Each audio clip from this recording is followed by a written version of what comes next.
know who will truly stand by you when you're old and everything changes? It's a question that most people don't stop to ask until it's already too late.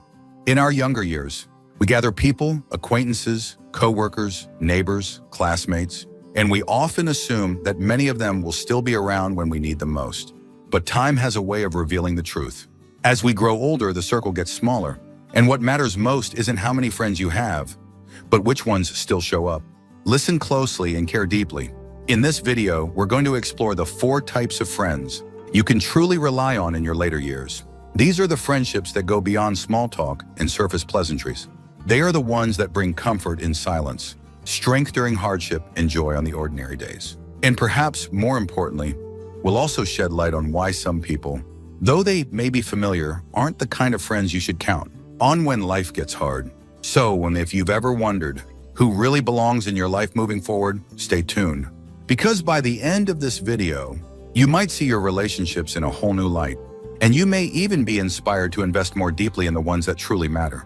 If you haven't subscribed yet, I recommend you subscribe and turn on the bell so you don't miss any videos. Your support helps us continue creating good content to inform and inspire you. Let's begin. Number 1, a friend who listens without judgment.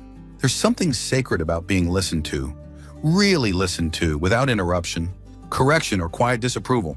And yet, that kind of listening is rare, especially in old age when people are quick to assume they've heard your stories before, or they think they know better.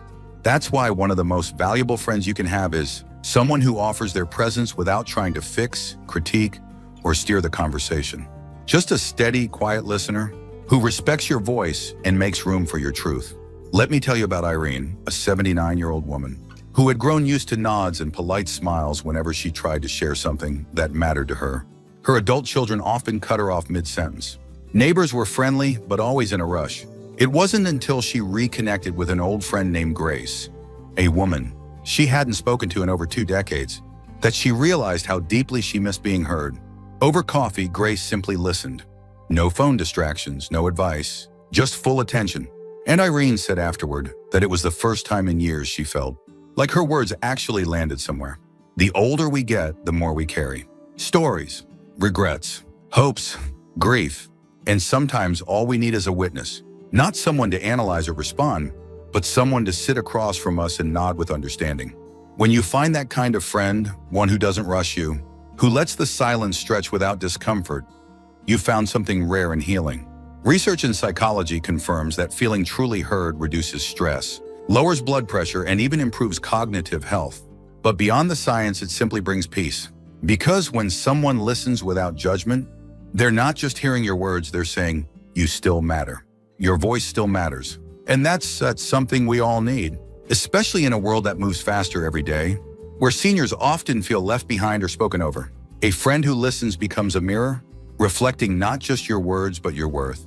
They remind you that you're not invisible, not outdated, not irrelevant. But here's what's just as important. You must be that kind of friend too. Be the one who listens, who puts down the phone, who asks follow-up questions not out of politeness, but because you actually want to understand. That kind of presence has power, more than most people realize. Because in the end, when life gets quieter and the world gets smaller, few things feel more comforting than knowing someone will still sit with you. Listen fully and make space for all the things you need to say. Number 2, a friend who checks in consistently. There's something quietly powerful about a person who remembers to check in, not just on birthdays, not just when there's news, but in the ordinary rhythm of life. A quick call, a brief message, a visit without an agenda. These gestures may seem small, but for someone in their later years, they can mean the difference between feeling remembered and feeling forgotten. Take Samuel, a 74-year-old man whose days had grown quieter since retiring and moving to a smaller town. His neighbors were kind but distant, and his adult children lived several states away. Most days he kept busy with hobbies and errands, but the evenings felt long. It wasn't until his old fishing buddy Earl began calling every Sunday afternoon just to talk that Samuel felt his week had structure again. They didn't discuss anything earth-shattering. They swapped jokes, talked about the weather, shared memories of past trips. But that simple check-in became a lifeline. What makes a consistent friend so rare is that they don't wait for something to be wrong. They don't only show up when drama or crisis calls. They show up because they care. And that kind of regular presence builds trust, something that becomes more precious with age. As we get older, life has a way of shrinking. Social circles narrow. Health can limit mobility. Old routines fall away. And that's why friends who initiate contact without being asked, without needing a reason, stand out. They are the ones who say, "You're still on my mind," without needing to say it outright. Consistent connection supports emotional health. Studies have shown that older adults who have steady social contact are significantly less likely to experience depression, cognitive decline, or feelings of worthlessness. But even more importantly, it creates a rhythm, a dependable beat in the background of your week, something to expect, to prepare for, to look forward to. And if you have a friend like that, someone who keeps showing up, you already know the comfort it brings. But if you don't, you can be the one to start. Set a reminder. Choose one day each week. Call someone, message someone, make it a ritual. Not because you have to, but because you know how it feels to be remembered. Because when someone takes the time to check in, especially when there's nothing dramatic going on, it sends a quiet message that echoes louder than most words. You still matter. You're still seen, and you're still worth making time for. If you're still watching this video and finding these insights valuable, please comment number 2 below to let me know you're here. And if you haven't subscribed yet, I recommend you subscribe and turn on the bell so you don't miss any videos. Your support helps us continue creating good content to inform and inspire you. Now let's move forward. Number 3, a friend who shares values and growth. As we get older, we begin to crave more than just casual conversation.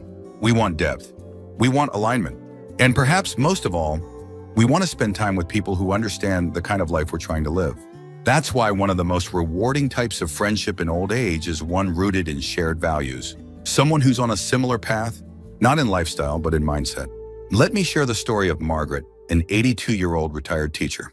She had dozens of acquaintances, people she could chat with at the community center or wave to during her morning walks. But it wasn't until she met Helen during a book discussion group that she realized something had been missing. They both loved reading, but more than that, they both enjoyed exploring new ideas, having respectful debates, and challenging each other's thinking. It was a friendship that went beyond surface-level companionship.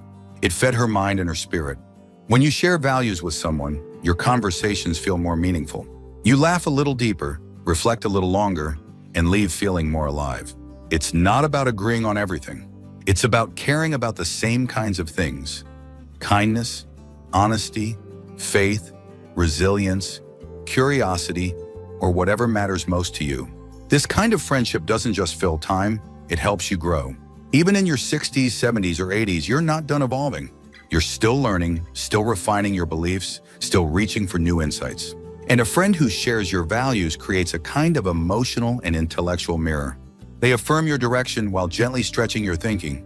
Research in gerontology shows that seniors who maintain friendships centered around mutual respect and shared purpose tend to have higher life satisfaction and greater emotional resilience. They report feeling not just happier, but more fulfilled because they feel understood. And understanding in the later stages of life is more nourishing than applause. It's easy to assume that friendships have to be based on history, on how long you've known someone or what you've been through together. But the truth is, some of the most powerful connections can begin later in life, when two people simply realize they see the world in a similar way. So if you find someone who makes you think, who makes you feel aligned, who brings out your better self, hold on to them. Make time for that connection. Nurture it.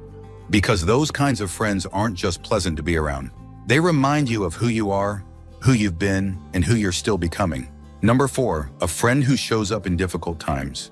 There are friends who are fun at gatherings, friends who share hobbies, friends who always have something interesting to say. But when life takes a turn, when illness hits, when grief shows up, when everything feels heavier than usual, you quickly learn who really belongs in your inner circle. A true friend in old age is one who doesn't disappear when things get uncomfortable. They lean in, they show up, they stay. Let me tell you about Walter, an 85-year-old widower who had built a comfortable life with his wife of 52 years. When she passed away, the silence in his house was deafening. The cards came in, the funeral was full, but within a week, the phone call stopped. The visit slowed. Most of his friends didn't know what to say, so they said nothing. Except for one, Ray, a friend he'd known through his church. Ray didn't ask, "Do you need anything?" He just showed up with coffee and sat beside him. No advice, no fixing, just presence. That kind of friend is rare.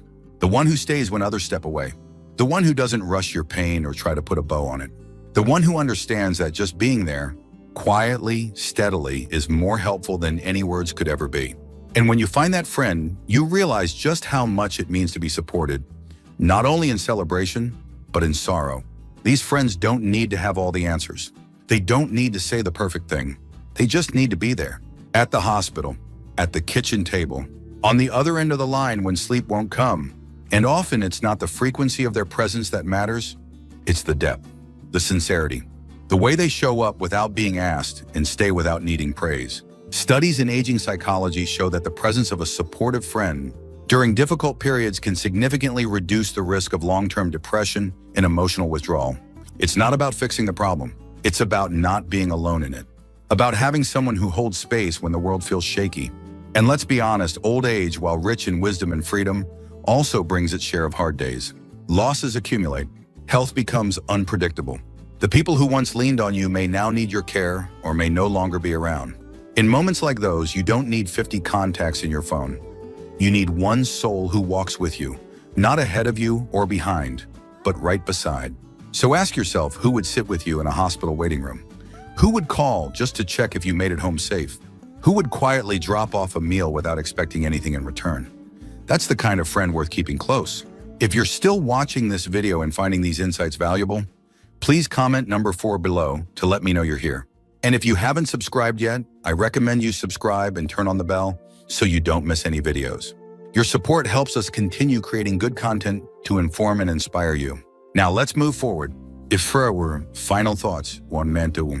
When we're young, we often believe that having many friends means we're loved, connected, and successful. But as we age, life gently teaches us a quieter truth. It's not about how many friends you have, it's about which ones truly remain. The ones who listen without judgment, the ones who reach out just because, the ones who share your heart and values, and the ones who are still standing beside you when life grows heavy. These are the friendships that hold us together when everything else seems to be falling apart. So take a moment to think, who are your 4? Who has consistently shown up in your life? Not just when things were light and easy, but also when they were hard and unclear? And perhaps even more importantly, who are you being that kind of friend to?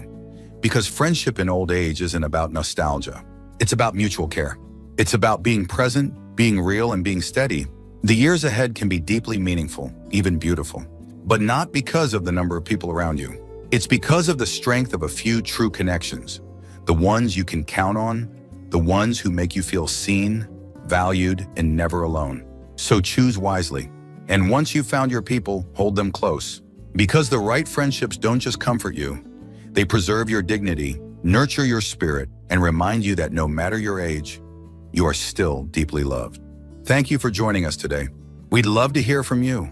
Leave a comment below and share one thing you learned today and how you plan to use it in your life.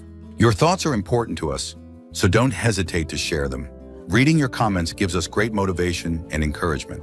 If you enjoyed this video and found it helpful, please like, subscribe, and share. Your support helps us continue creating good content to inform and inspire you. Thanks for watching, and we look forward to seeing you in the next video.